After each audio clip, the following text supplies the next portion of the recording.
이번 달 7월부터 해군은 해군 소속 직업 군인들에게 주던 시간 외 근무 수당을 일괄로 잘라서 적게 지급합니다. 해군은 이전에는 정액급 월 10시간, 실적분 최대 월 57시간을 인정받았었는데 이 변경된 지침에 따라서 육상 근무자는 최대 20시간, 함정 근무자, 격오지 근무자, 특수부대 요원 등 임무를 수행하는 사람은 최대 38시간으로 시간 외 근무 수당이 최대 70% 줄어드는 겁니다. 내용을 살펴보면 이유는 간단해요. 군의 인건비, 초과 근무 수당은 전군이 한 예산을 사용하고 거기서 분배되는데 해군은 다른 군과 다르게 함정 근무가 있어서 초과 근무가 아주 많은 겁니다. 퇴근을 못하는 사람의 비율이 다른 군보다 훨씬 많다는 얘기죠. 그래서 타 군에서 남은 인건비, 집행 잔액을 끌어와서 해군의 초과 근무 수당으로 충당해 왔어요. 그런데 올해에는 코로나 지원 인력이 많이 투입되면서 육군이나 공군 등 다른 군도 초과 근무 수당이 많이 소요됐어요.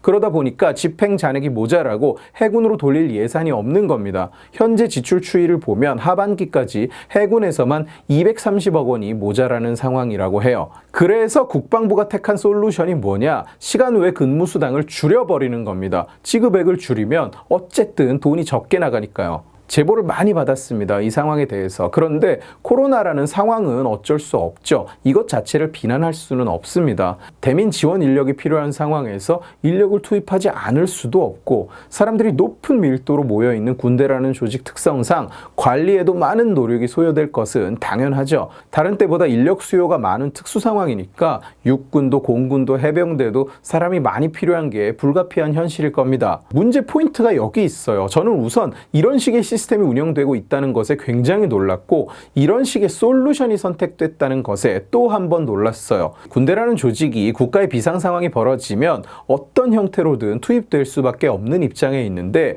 결국 지금과 같은 특수 상황이 올 때마다 군인들은 그냥 공짜로 일을 하라는 꼴이 되는 겁니다. 아이러니하게도 인력 수요가 많을수록 지급되는 수당은 적어지는 거예요. 다른 데서 그 돈을 써버려서. 이 시스템 자체가 문제인 겁니다. 지금 코로나 때문에 수당을 주네 못 주네가 문제가 아니라 그 무슨 사태가 터져도 대가는 주고 일을 시켜야 되는데 그게 불가능한 겁니다. 지금 법으로는, 지금 초과 근무 시스템으로는. 그 중에서도 해군은 상황이 제일 안 좋은 거예요. 배 타고 잠수함 타면 짧게는 몇 주, 길게는 정말 한없이 그 안에 갇혀 있어야 되죠. 퇴근이라는 것이 원래 행사처럼 돼버리는 경우가 많습니다. 그렇기 때문에 초과 근무 수당이 많이 나가야 되는 겁니다. 실제로 초과 근무가 무지하게 기니까 삶과 근무의 구분이 아예 없으니까 그런 상황에서 애초에 57시간이라고 상한선을 정해놓은 것이 말이 안 되는 겁니다. 100시간을 일했으면 100시간만큼 주고 1000시간을 일했으면 1000시간만큼 줘야지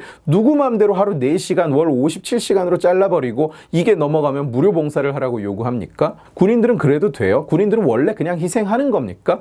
아니죠. 그 사람들도 다 삶이 있고 가정이 있고 자식들 먹이고 입히고 교육시켜야 돼요. 우리한테 돈이 필요한 것과 마찬가지로 군인들도 돈이 필요합니다. 여기에 대해서 오해하는 사람이 굉장히 많아요. 군인은 집 지키는 개가 아닙니다. 우리가 먹고 남은 걸 먹는 사람들이 아닙니다. 우리가 군인에게 감사하는 마음을 가져야 하는 이유는 그들이 군인이라는 신분에 묶여 있는 것 자체에 있는 겁니다. 군인으로서 어깨에 지어야 하는 짐의 무게, 억압되는 그들의 자유, 위협받는 그들의 생명에 우리가 감사를 하는 것이지 얼마 되지도 않는 군인 월급을 빨대로 빨아먹으면서 무료로 일해주셔서 감사합니다. 군인이니까 니들은 한 달에 절반은 무료 봉사하십시오. 니들은 12시간을 일해도 철야를 해도 4시간만 일했다고 적고 나가십시오. 이게 아니라는 얘기예요. 나라 지키려고 군인 됐지 돈 벌려고 군인 됐냐? 이런 개소리를 짓거리면 안 된다는 얘기입니다. 오해하지 마세요. 이 57시간 규정은 현 정권이 만들어낸 것이 아닙니다. 근무 명령 시간은 1일에 4시간, 1개월에 57시간을 초과할 수 없다는 규정은 2014년에 최종 개정된 겁니다. 2012년에 신설됐고요. 그 전에 어땠는지는 알 수 없습니다만 그리고 이 법의 목적은 원래는 좋은 거겠죠. 이 이상 일을 시키지 말라는 거겠죠. 공무원이라고 해서 무한정 일을 시킬 수는 없다. 하루에 4시간 더 일했으면 집에 보내라. 과로시키지 마라. 그런데 이걸 배 안에 있는 사람한테까지 적용시키면 안 되죠.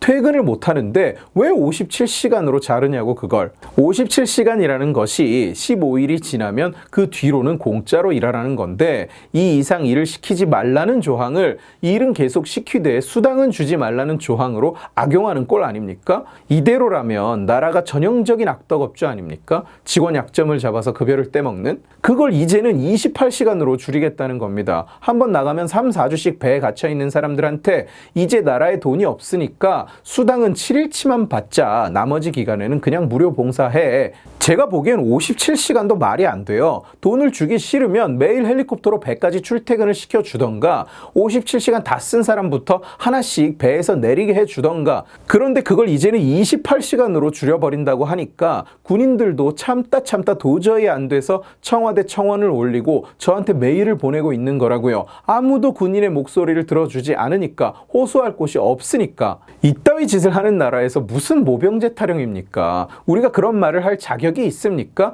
군인들 월급을 빨아먹는 나라에서, 군인들을 공짜로 부리는 나라에서. 그리고 지금 이 나라에 230억 원이 돈입니까? 성모시기 예산에 31조가 들어가고 일자리 만든다고 78조를 썼는데도 일자리는 눈을 씻고 찾아봐도 없는 나라에서 단지 대령통 지지율을 끌어올리겠다고 16년 전 계산으로 이미 100조가 넘게 드는 수도 이전 계획을 다시 들고 나오는 나라에서 고작 230억이 없어서 군인들 월급을 빼먹는다고? 부끄러운 줄 알아야지.